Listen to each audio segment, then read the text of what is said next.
Welcome to MyProfitSee's knowledge base. In this video, you'll learn how to schedule and automate your reporting needs in an efficient and cost-effective way. This is all about making your role as an advisor easier so that you can focus on the more important things that increase the value and profitability of your clients' businesses. To get started, select the Reports tab at the bottom of the left-hand navigation panel.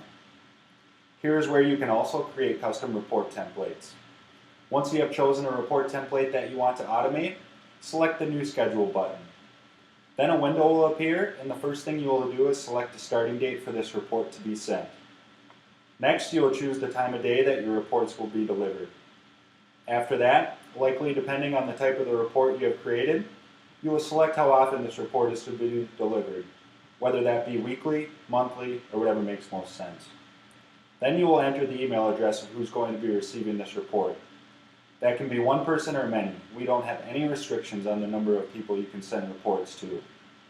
Next, you have the option to name the file being sent, include a subject line in the email, and add any notes into the body. Now is where you can choose between our two report template options or a custom template. Lastly, you have the ability to include a personalized branding, which would include your own company's or your client's branding, logo, and color scheme. Now click Schedule a Report to lock in these settings, and your report will be automatically sent out according to schedule.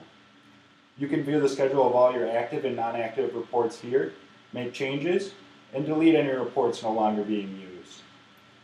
That's how simple it is to schedule reports and automatically deliver them with MyProfitSee, allowing you more time for those ever-important client touches.